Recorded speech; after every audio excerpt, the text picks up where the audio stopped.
Saya kira saya juga nggak berbeda dari anak-anak muda sekarang. Saya adalah anak-anak muda yang seperti itu waktu SMA. Tujuannya ya nyari tempat yang kita bisa eksis, senang, misalnya jadi seniman apa-apa gitu.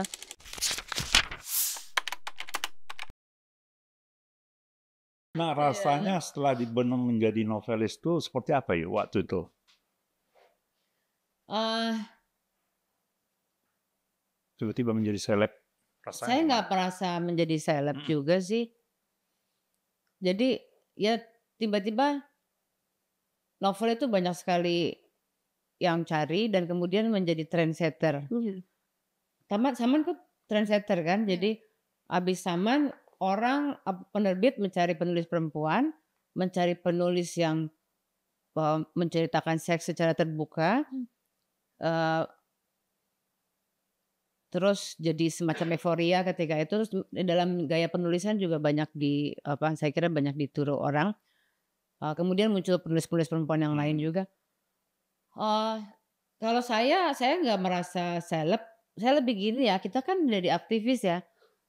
Dan itu gini, yang lebih penting adalah Samar itu diluncurkan di Hutan Kayu itu persis pada tanggal 12 Mei itu penembakan mahasiswa Trisakti. Jadi tadinya kita mau senang-senang ada musik, itu senang-senangnya terpaksa dihentikan karena kita tahu ada yang meninggal.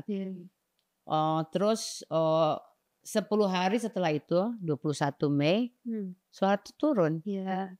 Jadi saya nggak sempat merasa jadi selebriti karena kita dipenuhi Chaos dengan pada waktu itu ya, chaos banget tuh. iya, terus apa yang harus kita lakukan? Jadi itu kayak misalnya aku jadi punya kesempatan lebih banyak bicara mengenai kekerasan keadaan aja gitu. Jadi terus aku banyak diwawancara juga untuk hal-hal urusan ya demokrasi, persoalan gender, feminisme, kemudian jadi ya itu jadi semacam jadi tiba-tiba ya jadi juru bicara untuk isu-isu yang baru ini. Nah, kalau itu berarti ada genre baru ya dalam novel kita, dunia novel kita nggak Ayu? Yang salah satunya Ayu kan kalau misalnya bicara soal seks kan banyak yang malu-malu ya, tapi di novel ini kan begitu terbuka ya. Apakah ini genre baru dalam Kalau genre mungkin enggak, tapi katakanlah tapi di Indonesia kan nggak ada ya, belum yang segamblang itu ya. Yang kemudian oleh Ayu disebut sebagai genre sastra erotis ya. wangi. bukan saya yang kasih Siapa yang bilang? nama. Siapa yang bilang? Orang ngomong. Kalau nama sastra wangi itu saya lupa yang siapa yang menggunakan istilah itu, tapi sebetulnya itu nama itu sebetulnya nama tokoh di sebuah cerpen. Ya. Tapi kemudian itu kan gara-gara gini habis Saman muncul, kemudian ada Dewi Lestari, ada Jenar Masa Ayu, ada beberapa lagi. Nah ini mengubah lanskap kesusastraan. Kesusastraan Indonesia itu dulunya didominasi oleh penulis-penulis laki-laki. Dan penulis laki-laki ini pada umumnya lahirnya bukan di kota. Jadi mereka dari kota kecil baru setelah dewasa pindah ke Jakarta. Jadi mereka orang kampung yang pindah ke Jakarta. Tiba-tiba muncullah cewek-cewek kota yang dianggap bersih, wangi, bukan dari kampung. Nah ini terus pada masa itu orang mulai nulis pakai laptop ya. Jadi tiba-tiba ada cewek-cewek yang nulis di kafe pakai laptop, bersih, wangi, bukan kayak sastrawan yang sebelumnya kira-kira itu ya. Sambil merokok kretek gitu lah. Bukan kayak Sitok Serenging atau apa Afrizal Malna atau Radar Pancadahana gitu ya. Tiba-tiba yang ini kok kayak lumayan bening-bening keren gitu. Lihatnya keren nih kan. Terus makanya itu istilah sastra wangi itu sebetulnya ejekan aja, sinis, agak sinis tentang munculnya, bukan isinya ceritanya kan nggak sama, lain-lain, tapi penampakannya seperti mirip ya. Ada kan abis saya terus Dewi Lestari, Jenar Maesa, terus ada si Vira Lubis, Vira Basuki. Vira Lubis mah anak femina. Vira Basuki, terus tiba-tiba terus ada si Novarianti Yusuf. Pokoknya ini makhluk yang baru lah. Yang psikater. Iya, menarik. Gitu sih kalau apa istilah sastrawan Tapi gitu. kalau yang ingin disampaikan oleh Ayu di novel Saman ini apa ya sebenarnya pesan utamanya gitu? Ya, biar teman-teman tahu. Ketika menulis kan sudah ada ini ya. Akhirnya kan kita tahu bahwa novel itu kan bukan satu risalah yang harus punya pesan utama ya. Tapi kan kira-kira ginilah, Saman itu suatu gumpalan dari kegelisahan saya di sekitar tahun 90 sampai 2000 lah kira-kira ya, atau 98 kan Saman kan terbitnya 98. Ya, jadi segala kegelisahan saya tuh mencari bentuk dan keluarnya sebagai Saman. Kalau saya waktu nulis saya tidak punya pesan utama gitu enggak ya. Oke.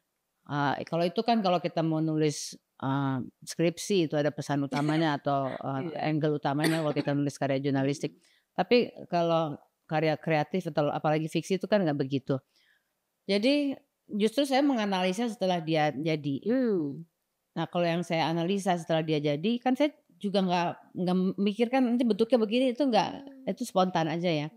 Tapi setelah saya analisa mungkin begini, dari segi bentuk Saman tuh kan menawarkan sebuah cerita yang tidak linear, fragmented, tokohnya di awal apa di akhir apa. Iya.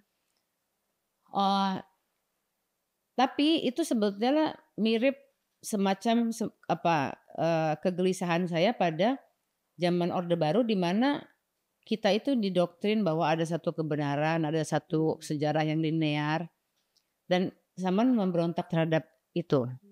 Waktu itu saya belum baca filsafat ya, jadi istilah narasi besar itu belum terlalu masuk kepada saya. Jadi kira-kira ini adalah Saman itu dari segi bentuk dan isinya adalah suatu reaksi atau pemberontakan terhadap narasi besar yang tunggal. Maka bentuknya dia fragmented, pecah-pecah, tapi dia punya kekuatannya sendiri. Jadi dari segi bentuk itu, dari segi isi tentu saja isinya kan kira-kira kegelisahan saya misalnya soal kekerasan negara terhadap orang-orang kecil ya. Waktu itu kan yang baru mulai betul adalah peralihan kebun karet ke kelapa sawit. Dan sekarang kok masih terjadi ya kelapa sawit ya. Makin parah. Makin parah. Itu yang terus persoalan perempuan tentu saja. Nah yuk setelah Saman kemudian lahir sejumlah karya yang aku ingat tuh termasuk Larung, Bilanganku dan lain-lain. Nah dalam proses kreatif bagaimana Ayu mendesain semacam cerita? Apakah harus ada pelecut, pemantik gitu? Kemudian baru bekerja? Akhirnya saya merumuskan proses kreatif saya dan merumuskan metode saya ya. Kan saya ngajar, kemudian saya jadi ngajar nulis di Salihara. Yang ada buku itu ya? 10 tahun ini saya ngajar. Kira-kira, jadi sebenarnya kalau menulis kreatif itu kita nggak cuma satu pintu ya. Jadi orang bisa mulai dari manapun. Ada yang melecut ataupun tidak ada yang melecut, ada ide maupun tidak ada ide sebenarnya bisa. Nah kalau pada kasus Saman, pada kasus saya ini orang yang bagaimanapun besar di dunia jurnalistik, jadi memang dipenuhi juga dengan peristiwa-peristiwa berita ya. Kan ada juga penulis yang latar belakangnya lain, jadi mungkin dia akan berpikir dengan cara yang berbeda, mungkin dia akan lebih pada kegelisahan dia pribadi aja gitu, nggak apa-apa juga, jadi itu semua bisa dilakukan. Nah terus juga kalau saya memang ya karena saya datang dari zaman yang seperti kamu juga kan, kita selalu punya ide yang punya perjuangan juga mau menyampaikan sesuatu. Selalu galau, tapi galaunya bukan eksistensi diri. Kalau anak sekarang kan galaunya galau. Kalau kita kan galau mau melawan, mau melawan pemerintah gitu ya, melawan ketidakadilan, itu kegalauan anak zaman kita kan. Kalau anak sekarang kan galaunya nggak kayak gitu. Makanya anak zaman kita nggak pengen bunuh diri, Iya, kita pengen bunuh orang, nggak pengen pengen bunuh Soeharto. Self harming nggak ada istilah gitu ya kan? Jarang di angkatan kita yang self harm itu. Kita pengen ngalahin tentara, pengen ngalahin Soeharto gitu. Kalaupun pernah mikir self harm, objeknya itu mantan. Iya. Nah kalau proses kreatifnya sendiri punya nggak ritual? Setiap penulis kan ada ya ritual, misalnya dia ada orang yang disiplin banget bangun pagi malam atau mabok dulu gitu. Oh ya. Nah kalau Ayu gimana untuk tips teman-teman yang ingin jadi novelis barangkali ya? Nah itu kalau tips, makanya saya bilang kalau tips itu saya nggak bisa kasih tips saya Yang karena sama ya? nggak bisa sama, orang beda-beda, jadi harus cari keseimbangannya sendiri. Nah kalau saya sih tadi karena saya selalu punya apa yang saya ingin sampaikan, jadi saya sebetulnya selalu punya apa yang ingin saya sampaikan di kepala saya. Yang susah buat saya sekarang itu adalah mencari waktu. Jadi ada beberapa novel yang sebetulnya ngantri tapi belum bisa selesai. Tapi biasanya karena saya juga bekerja juga ya, jadi biasanya saya itu nulisnya pagi sebelum berangkat kerja ya. Untungnya kerja saya sekarang kan juga cukup fleksibel, jadi nggak harus terlalu pagi. Tapi pagi itu waktu yang sangat baik ya. Terus berapa jam biasanya sisipkan waktu? Nggak tentu ya? Nggak tentu kan, tergantung komitmen kita. Ya, kadang-kadang saya harus pergi jam 10, kadang-kadang saya juga nggak harus pergi gitu. Tapi terus saya juga suka curi-curi waktu di antara waktu kerja, misalnya lagi rapat. Rapat tuh kan sering membosankan dan membicarakan hal-hal yang remeh-temeh. Bukan remeh-temeh aja, tapi kadang-kadang orang kok ngambil keputusan lama banget gitu. Nah, kalau saya udah mulai bosan, ini kok namanya juga demokrasi kan, jadi semua orang harus bersuara. Nah saya mulai nyuri-nyuri ngetik. Dan biasanya kemudian malam sebelum tidur. Jadi itu waktu yang saya pakai untuk mencuri di antara kesibukan. Sebetulnya ya kan komitmen dengan orang lain gitu. Kalau novel kan komitmen dengan saya sendiri aja. Iya. Yuk, ini gitu. hal teknis ya yang perlu barangkali buat pendengar ya. Salah satu kelebihan Ayu yang aku lihat sejak awal itu adalah kemampuan dalam memainkan diksi. Jadi kata-kata yang tidak biasa dan terkesan eksotik. Nah, menurut Ayu sepenting apa sebenarnya diksi dan bagaimana tips Ayu selama ini untuk mendapatkan kata-kata yang tidak biasa tapi tidak dipaksakan dan terkesan natural dalam karya? Itu mungkin juga kalau soal bahasa memang saya sangat dibentuk oleh tradisinya majalah Tempo ya. Kan saya masuk Matra itu tradisinya Tempo. Di tradisi Tempo itu memang tulisan tuh penting. Terus kekayaan kata itu penting. Jadi kita dulu baca, misalkan saya wartawan Tempo, meskipun saya bukan wartawan Tempo sih. Tapi itu anak-anaknya lah ya, jadi tradisinya di situ. Itu tulisan Gunawan Muhammad sebetulnya. Itu memang kita diajarkan untuk setelah kita selesai menulis berita gitu ya, menyusun kembali menjadi semacam feature atau cerita dengan struktur cerita bukan struktur berita, dan memeriksa kembali kata-kata supaya kata-kata yang sama tidak berulang terlalu banyak. Nah itu praktek yang saya lakukan sejak mulai menulis di media massa. Jadi udah kayak terinternalisasi, kita selalu membaca ulang tulisan, terus mencari kata-kata, menghadirkan kembali kekayaan kata-kata. Dan ya buat saya seperti di Kompas bilang kan saya bukan pembicara yang baik, dalam arti kalau saya ngomong lisan tuh nggak langsung kekayaan kata itu keluar. Jadi memang kekayaan kata itu pada umumnya memang keluarnya pada pembacaan kedua atau ketika nulis.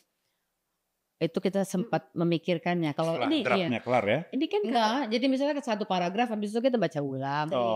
Terus ya tentu saja saya juga punya sense musik ya. Jadi kadang-kadang dan membaca puisi lirik itu membantu kita punya kepekaan kata-kata. Jadi lama-lama dia terinternalisasi juga. Tapi kadang terjadi gini yuk, dia terlalu asik bermain kata-kata sehingga tidak mementingkan alur cerita. Disiplin ya, harus disiplin. Sebetulnya gini, alur cerita itu bisa juga nggak penting kalau setiap paragrafnya tuh bagus. Oh gitu. Ya, jadi kalau kita bisa membuat setiap paragraf itu kuat pada dirinya, itu sebetulnya jadi kayak cerita sendiri yang kuat, tapi dia loncat-loncat. Tapi kalau dia perbagiannya bagus, sebetulnya karya itu bisa menyenangkan. Yang nggak menyenangkan adalah permainan kata-kata, akrobat kata-kata yang maksa ya, yang akhirnya kita tahu ini kayak apa burung gagak di pohon oak, terus apa pokoknya harus akhirnya sama terus gitu ya. Rima-rima itu yang itu nggak boleh terlalu monoton juga kan, nggak boleh berlebihan. Emang seni itu kan gitu ya, fine tuning, di mana kamu seni itu sebenarnya kan fine tuning di antara kekacauan dan keteraturan antara kosmos dan chaos gitu. Ya kita main di situ memang. Dan itu permainannya nggak bisa ada blueprintnya, nggak bisa harus begini begitu, enggak. Nanti pada saat kita main kita baru tahu oh ya di sini nih. Berarti setiap orang punya stylenya sendiri. Bukan cuma setiap orang punya style, setiap momen itu permainannya berbeda ya. Dan katanya untuk memperkaya diksi itu kan harus banyak baca Ayu ya. Ada satu aku pernah baca Ayu sebenarnya lebih banyak baca Alkitab ketimbang baca buku-buku. Benar gak sih? Diklarifikasi. Waktu ditanya gini kan waktu saya nulis tuh dikira saya datang dari keluarga intelektual gitu ya. Kok bacaannya banyak banget, kayaknya bacanya banyak banget apa intelektual gitu. Kan enggak, saya datang dari keluarga birokrat. Memang tentu saja ada buku di rak buku saya, tapi saya tidak baca sastra yang hebat-hebat. Saya waktu itu belum berkenalan dengan kesusastraan Indonesia. Terus bahkan meskipun saya anak sastra Rusia, saya tuh juga nggak baca novel Rusia juga. Kan dulu buku susah ya. Mahal ya. Terus juga ada cerita lain. Saya tuh nggak mau ikut inisiasi jurusan. Karena saya kan ada yang di jurusan. Karena saya paling nggak suka suatu senioritas, terus abusive, feodalisme gitu saya sangat nggak suka. Jadi saya nggak mau dikerjain sama senior. Nah itu akibatnya antara lain adalah nanti nggak dipinjemin buku-buku loh. Ya udah nggak apa-apa. Makanya mungkin gara-gara itu saya nggak dipinjemin buku-buku dan malas ke perpustakaan. Akhirnya saya mencari ilmunya dengan bekerja. Tapi anyway, saya tuh bukan pembaca buku-buku yang hebat. Yang saya baca paling zaman dulu kan kita punyanya apa coba kalau anak kelas menengah tuh, ensiklopedia Britannica Americana sama apa satu lagi yang putih tuh The New Book of Knowledge yang buat anak-anak itu adalah sama sebetulnya bapak saya kan jaksa ya, jadi sebetulnya bukunya Aidit tuh ada di rumah saya. Gak apa-apa. Kalau sekarang apa zaman dulu itu ada di rumah saya sebenarnya, jadi saya suka lihat-lihat gambar-gambar gitu, tapi ya nggak tahu ya gitulah. Nggak tertarik juga tuh kan ya anak kecil. Nah tentu saja terus yang buat anak kecil bermakna buat dia gitu, kita kan anak keluarga beriman gitu, beragama, jadi Alkitab tuh pasti suatu buku yang hebat, kitab suci kok. Jadi saya baca Alkitab. Katam dong, udah katam. Ya kalau dibilang katam nggak tahu ya, itu kan loncat cari ayat sebel banget. Nggak semuanya sih, ada yang banyak sekali yang sangat membosankan. Tapi saya baca, ya bacanya loncat-loncat lah. Dan saya bersyukur juga bahwa saya bacanya itu nggak pakai guru. Kalau pakai pendeta gitu ya saya Katolik jadi pastor atau pembimbing lah. Kalau saya pakai pembimbing mungkin malah nggak ketemu tuh yang seru-seru. Malah jadi ada struktur yang ada di sensor lah ya, yang tidak bebas ya. Jadi saya membaca kitab suci itu ya tentu saja percaya bahwa ini kitab suci jadi hebat deh. Ini bermakna banget nih. Jadi penuh dengan rasa buku beneran nih. Nah ternyata kan isinya kisah-kisah ya. Isinya kan menakjubkan. Dan itu ada mutilasi di situ. Ada perselingkuhan. Ada satu yang sangat erotis. Jadi intrik-intrik. Jadi shock saya sebenarnya baca. Ini sama sekali bukan yang saya dengar di gereja. Oke. Jadi yang di gereja saya dengar tentu saja yang dibacakan, tapi ini nggak pernah dibacakan di gereja ini. Jadi terus bahasanya arkaik, kuno juga ya. Ada terjemahannya yang kuno itu bahasanya sangat spesifik gitu ya, khusus. Bukan spesifik, bahasanya arkaik. Bahasa kuno yang memberi saya kata-kata yang eksotis. Kata-kata yang saya tidak temukan di kamus, di kehidupan sehari-hari. Jadi ini pengalaman yang buat saya luar biasa membaca kitab suci, membaca Alkitab tanpa pembimbing. Itu sangat, jadi sebetulnya bahasa saya kemudian sangat dipengaruhi Alkitab. Dan kemudian juga saya, karena saya baca tanpa pembimbing, saya senang bebas. Tapi saya juga mulai melihat bahwa yang bagian sini gaya bahasanya gini, yang ini gini, yang ini gini, ada yang bentuknya mitologi. Ya waktu itu belum berani menyebutnya mitologi, tapi bentuknya cerita ya, kayak storytelling gitu. Ya kayak apa namanya tuh, Adam dan Hawa itu ya. Itu kan kayak mitologi kan sebenarnya, tapi kan kita belum berani bilang di dalam kitab suci ada mitologi. Ada yang bentuknya cerita, ada yang bentuknya hukum. Ada yang bentuknya puisi-puisi, terus ada kisah, ya kayak kisah Rasul, Injil, terus ada lagi surat-surat. Jadi saya diperkenalkan kepada banyak bentuk tulisan oleh buku itu. Karena orang penulisnya kan tidak satu. Macam-macam ya. Itu penulisnya banyak. Justru itu jadi sebetulnya tiba-tiba kan saya kalau waktu kecil ya saya masuk aja gitu ya, nggak mikir. Tapi setelah saya besar, waktu saya nulis Saman, saya itu tidak mau memasukkan gaya-gaya apapun. Justru ketika saya membaca ulang Saman, saya menyadari, oh saya sangat dipengaruhi Alkitab ya. Padahal saya lagi kritis-kritisnya sama agama tuh. Jadi sebetulnya saya lagi mau ngeritik agama. Ketika saya baca ulang, saya baru sadar, oh saya ini kalau ibarat bangunan, saya mau menghancurkan suatu bangunan, tapi dengan menggunakan batu bata yang sama sebenarnya. Jadi batu batanya itu dari Alkitab, yang saya ingin, yang dimana saya ingin mengkritik agama gitu. Jadi, tapi kekayaan itu masuknya waktu kecil perlahan-lahan, dan waktu kecil dia menyerap aja, baru disadari setelah dewasa lebih kritis gitu ya, memahami isi Alkitab yang kemudian menjadi justru kayak referensi gitu ya ketika mengeksplor diksi ataupun cerita. Kalau kritisnya lebih karena ini, kritisnya kan pelan-pelan ya. Kritisnya pelan-pelan. Kalau kritisnya saya kira pertama saya menjadi kritis adalah karena saya merasa ada ketidakadilan pada perempuan.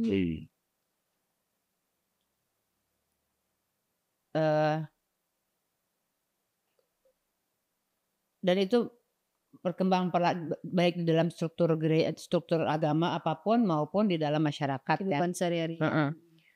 Dan itu rupanya menjadi satu pertanyaan besar buat saya. Itu membuat saya menjadi pelan-pelan berani mengkritik. Tapi berangkatnya dari persoalan yang kemudian disebut sebagai gender. Waktu saya kecil kan istilah gender belum ada, feminisme belum masuk. Nah tentang ini unsur seks dalam karya-karya Ayu itu ya, apakah dimasukkan sebagai bentuk perlawanan terhadap patriarki atau hegemoni kaum lelaki? Karena kalau kita lihat dalam karya sastra sebelumnya ya, mulai dari angkatan lama, Pujangga Baru, 45 sampai 66 itu ya, hal semacam itu sangat dihindari oleh penulis yang umumnya adalah lelaki. Lalu kemudian Ayu muncul dengan warna yang sangat baru. Apakah itu sebenarnya merupakan misi? Kan saya nggak baca sastra ya, jadi saya waktu saya nulis soal seks itu referensi saya bukan sastra Indonesia, saya nggak peduli, nggak baca waktu itu kan. Kayak saya bacanya baru belakangan. Tapi gini, jadi yang saya baca begini lah. Pokoknya dalam hidup ini saya merasa dalam hidup sehari-hari gitu ya, perempuan tuh tidak diperlakukan dengan adil oleh nilai-nilai. Yang misalnya ada istilah perawan tua, tapi nggak ada perjaka tua yang ada dulu kan ya. Ini waktu saya kecil juga dengan kata wanita tuna susila. Janda muda. Ya, nggak ada. Duda muda nggak ada. Duda gurih kan. Oke. Apa namanya? Tadi saya mau ngomong apa sih? Oh ya, soal perempuan, ketidakadilan terhadap perempuan. Terus yang paling sederhana adalah di media massa. Jadi media massa kan waktu banyak waktu saya kecil majalah-majalah apa Ria, Senang, Detektif Romantika, Pos Kota itu kan menggambarkan mereka banyak sekali menggambarkan seksualitas di mana perempuan selalu diposisikan sebagai objek. Kalau kita tahu ada cerita pemerkosaan pasti langsung dihubungkan dengan perempuannya bertubuh sintal dan segala macam. Jadi dan dibilang sebutlah namanya Bunga. Ya nggak apa-apa lah itu. Bunga ya wajar kalau digagahi oleh kumbang. Dekat istilah digagahi aja udah. Anyway, saya itu membaca hal-hal itu ya. Jadi melihat bagaimana ya waktu itu kan nggak langsung tahu juga ya. Kita karena nggak langsung sadar semuanya. Cuma ini masuk gitu. Tiba-tiba ya. Dalam hidup saya juga ketika saya mulai pacaran dan lain-lain itu kan problem itu muncul ya. Nggak boleh, ya saya sih tidur sama pacar saya. Dan itu menjadi persoalan. Bukan yang ini. Ini yang kesekian. Itu menjadi persoalan. Ya pokoknya menjadi persoalan itu sebagian yang saya ceritakan di Saman juga. Jadi saya merasa perempuan itu udahlah secara fisik organ reproduksinya ada di dalam tubuhnya. Jadi untuk mengetahuinya tuh tidak segampang laki-laki mengetahui organ reproduksinya. Jadi secara biologis tuh udah berbeda ya. Udah berbeda dan kita menjadi lebih sulit tahu. Nilai-nilai membuatnya menjadi lebih berat. Karena apalagi zaman dulu kayak dikasih tahu gitu. Begitu banyak mitos yang menyesatkan. Nah itu aja yang saya merasa kalau gitu harus ada saya harus berani ngomong lah tentang seks, harus berani menceritakan seksualitas perempuan, seksualitas saya, apapun itu. Jadi lebih kayak semacam harus ada yang ngomong. Kalau enggak ini, kalau semua orang nggak mau ngomong, kita nggak kemana-mana, kita akan dijajah terus dengan mitos-mitos yang menyesatkan itu. Jadi itu sebetulnya. Terus saya tidak pengen membalik terus perempuan harus jadi subjek, harus perkasa, harus itu enggak. Tapi bahwa harus ada yang ngomong dulu. Bahwa isinya mungkin nanti lain-lain, nggak apa-apa juga. Karena konon ada penelitian pada laki-laki itu reaksi itu hampir seragam. Misalnya ada tes laki-laki suruh nonton BF. Itu kira-kira menit keberapa reaksinya apa itu hampir seragam. Sama ya. Oke. Kalau perempuan enggak. Jadi mereka punya fantasi yang lebih berbeda-beda satu sama lain. Nah, aku baru tahu itu. Ya ini juga saya pernah baca ada penelitian begitu. Jadi karena itu menurut saya perempuan harus lebih banyak lagi berani speak up karena mereka satu sama lain mungkin nggak seseragam itu. Ini kan sebenarnya kalau keputusan seperti ini itu kan against the mainstream ya di masyarakat kita. Nah keberanian itu munculnya dari mana ya? Kan pasti ada risiko untuk ya dihujat, ya dikritik abis gitu ya. Apakah dikata-katai gitu? Itu sudah ada antisipasi ke situ nggak sih? Atau berani aja gitu? Saya nggak peduli kali ya. Maksud saya kita waktu itu ngelawan militer ya. Kita ngelawan rezim. Kalau cuma lagi yang lebih buruk dari itu ya. Cuma dikata-katain mah nggak masalah kali ya. Dianggap perempuan apa sih dulu perempuan nakal gitu. Nggak masalah ya. Nggak masalah juga nih. Kita ngelawan rezim kok. Iya. Lebih beresiko lagi ya, lebih berbahaya. Jadi kayak ya mau apa lagi gitu loh. Maksudnya nggak ada yang ngelawan. Ya, diam semua gitu ya. Oke, Dad, kita sudah berbicara. Nah, ini sekarang tipsnya yuk. Ini penting buat kawan-kawan terutama dari angkatan muda yang pengen menjadi penulis seperti Ayu. Nah, Ayu juga menjadi pengajar di sekolah menulis ya. Nah, kalau mereka bertanya bagaimana cara menjadi penulis yang bisa besar, apa tips yang Kemarin ada. diberikan? What makes a great writer? Ya minta maaf, saya percaya nggak ada tuh penulis besar. Yang ada apa? Yang ada penulis aja. Besar itu karena orang suka membesar-besarkan. Maksudnya penulis yang menghasilkan karya-karya bermutu tinggi. Ya zaman sekarang anak-anak nggak pengen bikin karya bermutu. Tapi kalau tipsnya ada nggak tips sebagai penulis Tiu? Misalnya gini ada. Nah gini, buat saya kan gini, kalau sekarang orang mau jadi penulis besar, kalau dulu angkatan kita membayangkan pujangga tuh jalan tatur ya, masuk penjara dulu. Penyair itu air ini, iya. Kan masih pilih dulu, materi DC. Tapi gini, kalau zaman sekarang saya kira juga kita nggak bisa mengasumsikan nilai-nilai yang sama ya. Jadi mungkin sebagian orang pengen sukses komersil aja. Tapi buat saya akhirnya ya kalau komersil ya kamu atau momentum, kamu kebetulan lagi cocok sama zaman. Ya saya kira Saman juga dia membawakan, dia sedikit lebih awal dari Suara Zaman gitu. Iya, jadi betul. Tapi kalau dia mungkin terbitnya di waktu yang berbeda, mungkin dia akan disambut seperti itu. Jadi di mana-mana ada momentum. Iya. Jadi yang membuat penulis besar itu bukan penulisnya itu sendiri, tapi banyak hal ya, ada termasuk momentum tadi. Momentumnya dan orang-orang yang merindukan sesuatu itu. Nah jadi akhirnya buat saya ya kalau kamu mau jadi penulis besar, kalau kamu pengen jadi penulis besar, ya kamu harus lihat trennya apa. Maksudnya besar tuh dalam arti diterima pada masyarakat di zamanmu. Di zamanmu, kamu harus baca trennya apa. Tapi itu bukan yang saya lakukan ya. Cuma kalau kamu mau dapat pasar yang besar, itu adalah cita-citamu, ya memang kamu harus melihat, membaca tren. Jadi kamu bersikap seperti toko buku atau penerbit, membaca tren. Kalau kamu mau melakukan itu silakan. Kalau saya nggak mau. Kalau saya menulis itu buat saya adalah suatu jalan. Saya menemukan diri sendiri. Terus jadi saya bisa jujur pada diri sendiri. Tentu saja kita pengen menulis dengan cara yang bertanggung jawab dan sebagus mungkin, yang mungkin itu menjadi kalau kita percaya mungkin orang-orang juga ada yang punya dorongan atau minat yang sama dengan kita, dan buku itu kalau ditulis dengan baik dia akan beresonansi pada publiknya. Jadi kalau saya ya ini adalah jalan kita menjadi diri sendiri. Jujur berarti ya, harus jujur ketika menulis dan tidak dibebani oleh tadi itu. Justru bukan harus jujur. Ini adalah tempat untuk jujur. Oke. Jadi bukan harus jujur. Tapi kan gini ya, kita kan sebetulnya pengen jadi diri sendiri bukan ya sebenarnya.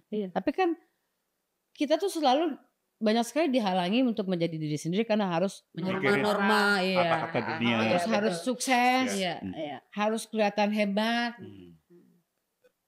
Bahkan kadang-kadang kalau apes gitu punya pasangan juga kita harus jaim juga di depan pasangan. Kalau apesnya, kalau apes, kalau nggak apes pasangan kita bisa menerima kita padanya. Nah, novel itu sebenarnya adalah jalan kita bisa jujur, tapi dengan cara yang bagus, elegan gitu ya. Nggak juga. Ya bagus tuh apakah dia elegan atau apa itu nanti bisa diputuskan caranya. Karena kan misalnya puisi kan nggak harus yang merdu, bisa juga puisi kayak Remi Silado gitu. Atau Sutarji. Jadi jalannya tuh bisa macam-macam. Tapi buat saya seni itu adalah suatu usaha memberi bentuk estetik pada kejujuran.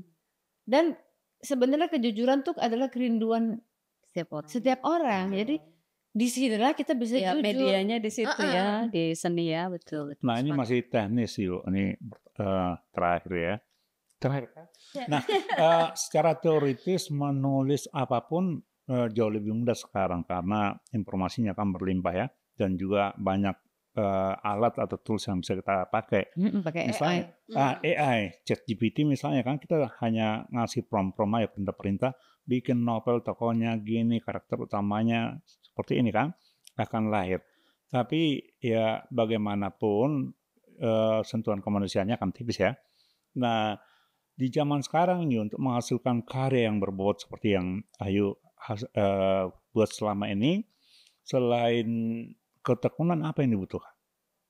Sekarang kan sangat banyak gangguan ya. Kalau soal AI sekali lagi ya, menurut saya AI itu kan membantu kita mencari atau merumuskan sesuatu atau berdiskusi juga, mendiskusikan ide. Ya kalau idenya mah, kalau lu masih menggunakan AI berarti lu siapa tahu mentok. Kurang kreatif, nggak kreatif gitu lah ya. Lu kurang. Secara intelijensia. Aku mau muji. Iya. AI ini akan menggantikan pekerjaan-pekerjaan yang mediocre. Ya, jadi memang manusia akan digantikan. Jadi hanya manusia yang di atas AI yang survive. Tapi kan itu sebetulnya nggak fair ya. Tapi maksudnya gini, sejauh ini sih kalau ide dari AI, aduh itu mah akan sama generik semua ya kan, akan aku udah nyoba beberapa.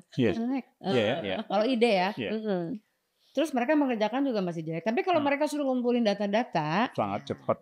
Itu dia sangat membantu. Tapi kalau untuk membuat sesuatu yang kreatif gitu itu belum lah. Itu satu. Jadi dia sendiri kemampuannya belum. Yang nggak tahu nanti. Dia akan berlatih terus karena mesin yang belajar. Itu satu. Kalau kita mengejar hasil, justru itu.